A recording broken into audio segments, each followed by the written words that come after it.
これが事件の真実だ。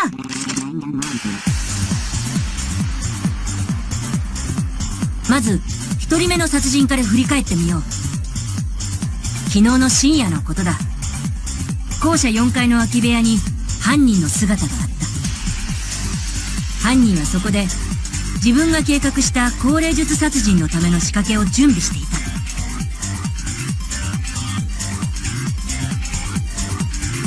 空き部屋の床板のうち1枚を踏み抜けるように、それを支える横木を切断していたんだ。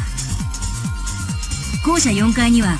同じような空き部屋が3部屋あるけど、犯人はその全ての部屋で同様の仕掛けを準備していた。それは高齢術をやる部屋を他人に選ばせることによって自分に容疑が向かないようにするためだった。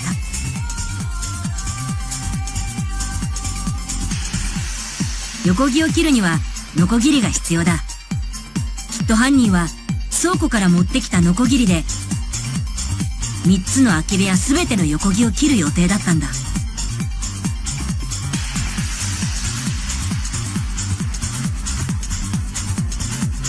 ところが真ん中の空き部屋で作業をしていた時、犯人にとって予定外のことが起こってしまったんだ。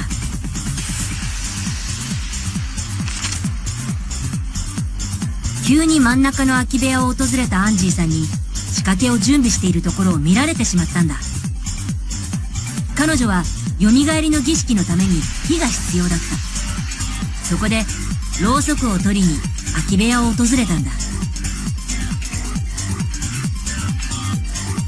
ただこの時点で犯人は床下の横木を切っていただけだから、それが犯行の準備だとアンジーさんには分からなかったはずだ。だけど見られた以上はこの仕掛けは使えなくなってしまう。普通ならここで犯行計画を諦めるはずだ。でも今回の犯人は違ったんだ。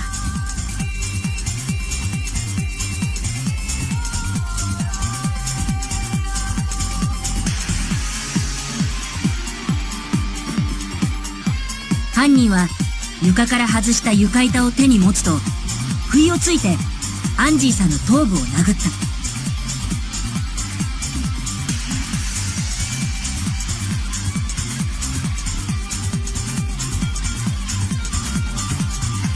犯人は犯行計画を諦めないばかりか、このアクシデントを利用したトリックをひらめいていたんだ。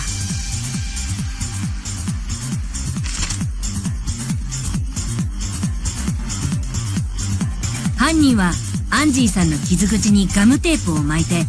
簡易的に止血をすると、そのまま気絶したアンジーさんを背負って超高校級の美術部の研究教室へと運び、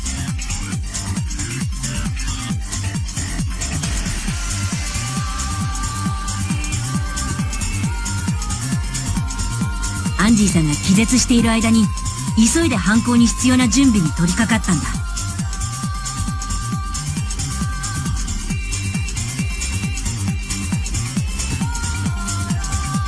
急いで準備をしなければならなかったから、犯人にも焦りがあったんだろうね。剥がれたガムテープが彼女の下敷きになったことに犯人は気がつかなかったんだ。もっともこれがなければ僕らは犯人のトリックを見破れなかったかもしれない。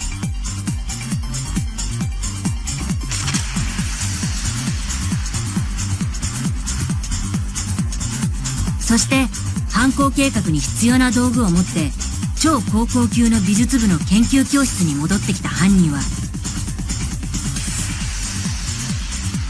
正面扉のシリンダー錠を室内からロックすると、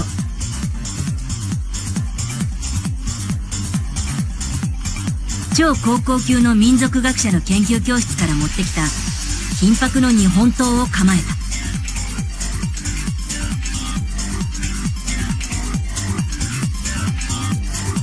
それでアンジーさんの首の後ろを刺し、今度こそ彼女を殺したんだ。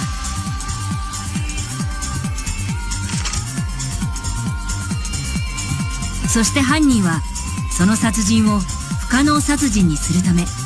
現場を密室にしようとした。そのために倉庫から持ってきたロープで4体の蝋人形を逆さ吊りにしたんだ。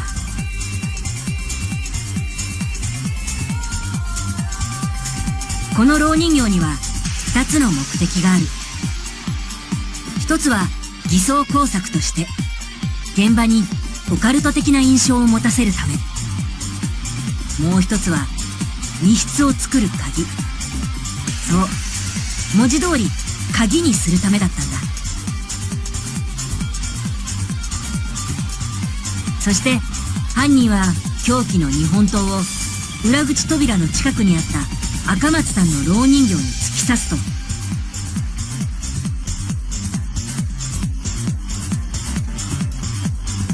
その蝋人形をぐるぐると回して釣っているロープをねじっていったんだ。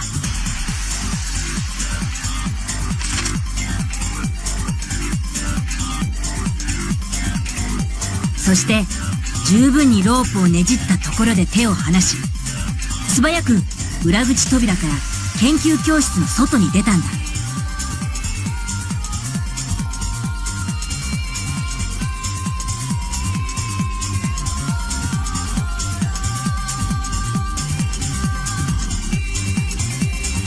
すると蝋人形はロープの復元力で回転し、刺さっていた金箔の日本刀も一緒に回転する。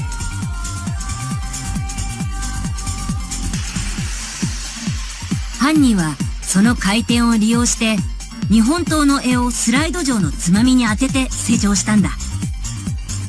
普通に考えれば難しい仕掛けだと思うけど、あのスライド状のつまみは弱い力でも動いたし、アンジーさんを殺害した後なら何度も試みる時間はあったはずだからね。犯人は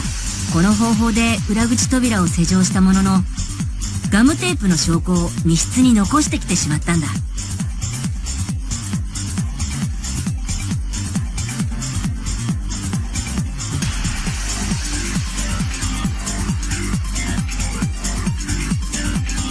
いや、密室を作った後に気がついたのかもしれないけど、もうすでに回収はできなくなっていた。その密室を再び開けることは犯人にも不可能だったからだ。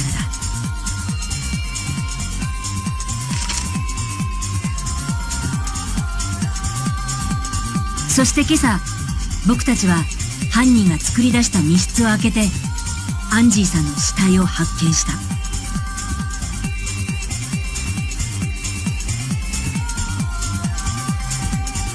でも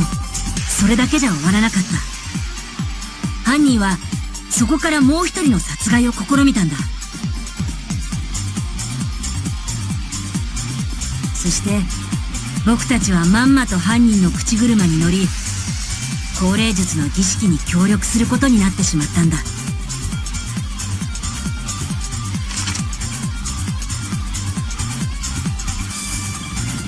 降霊術の儀式は3つ並んだ空き部屋のうち真ん中の部屋で行われることになった。僕も大間くんに誘われてキーボくんの代わりに儀式に参加することになったんだ。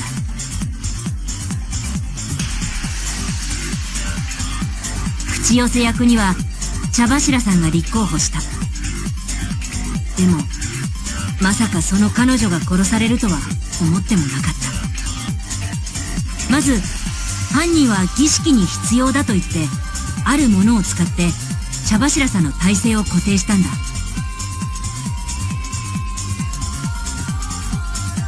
夢野さんに中庭で拾わせてきた小さな石だよ。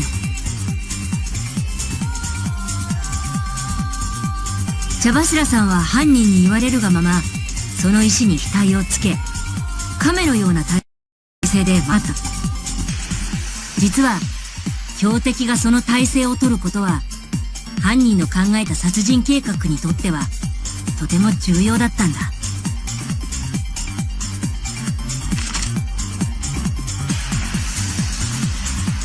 次に僕と大間くんとで魔法陣の中に運んだ鉄籠を茶柱さんの上にかぶせた。この後鉄かごは白い布に覆われるんだけど、それをやる役目には犯人自らが名乗りを上げた。あの時は気がつかなかったけど、それはあるものを鉄かごに仕掛けるためだったんだ。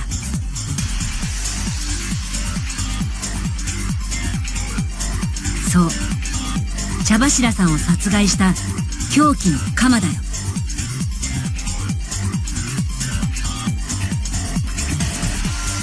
犯人は鉄かごに白い布をかぶせる際、こっそりと持ち込んでいた凶器を仕掛けたんだ。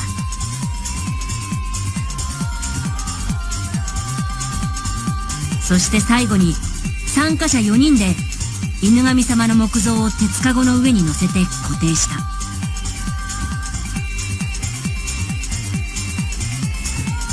そう、犯人は木像の重さを利用して凶器を鉄かごの底に固定していたんだ。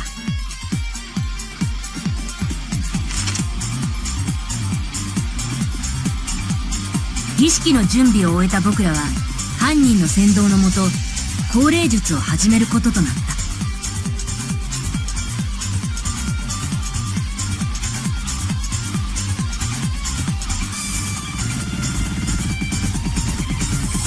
まず真っ暗闇の中で部屋の四隅に立った参加者がかごの子の歌を歌った。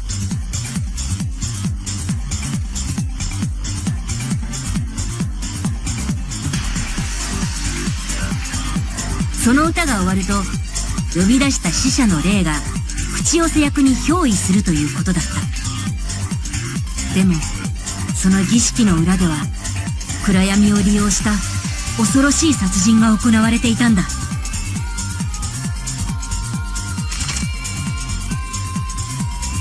歌が始まってすぐに犯人は茶柱さんの元へと移動を開始していた。もちろん暗闇の中を普通に移動することはできない。だから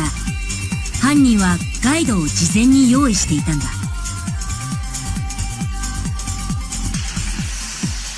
それは床板に書かれていた潮の魔法陣だ。犯人は潮の魔法陣を手で触ってたどることで真っ暗闇の中を移動したんだ。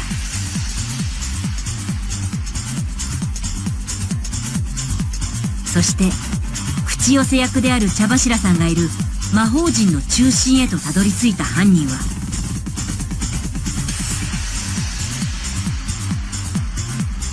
昨日の夜に準備していた横木を切った床板の位置を確認した後、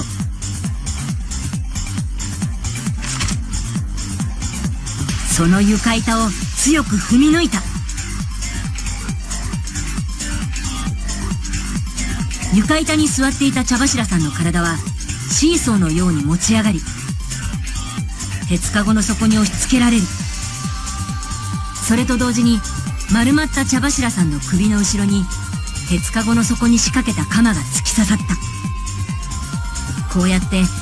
犯人は僕らの目の前で茶柱さんの命を奪っていたんだ。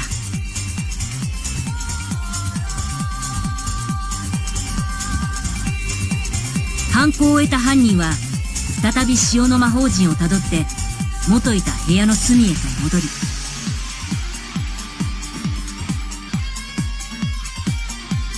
儀式を終わらせ僕らに明かりをつけさせた。そして犯人の指示のもと儀式の道具を順番に片付けていく最中に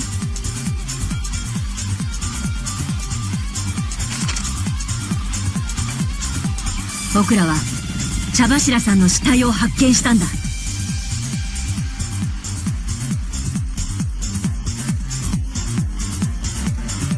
そして犯人は僕らが死体に注目している隙に白い布と一緒に回収した凶器を空き部屋の隅にあった隙間から床下へ落としたんだ。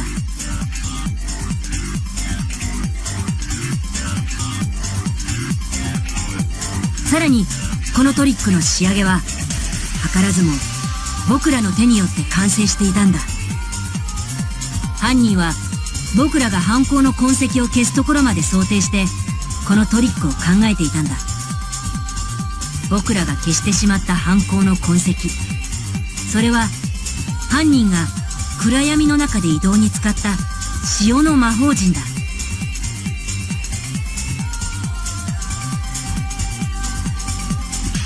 ただ犯人にとって予想外だったのはキーボくんが撮った写真だ。おかげで助かったよ。これがなければ魔法陣の捏造を証明できなかったからね。でも僕らは答えにたどり着いた。この捏造を行えた人物は魔法陣を描いた本人だけだ。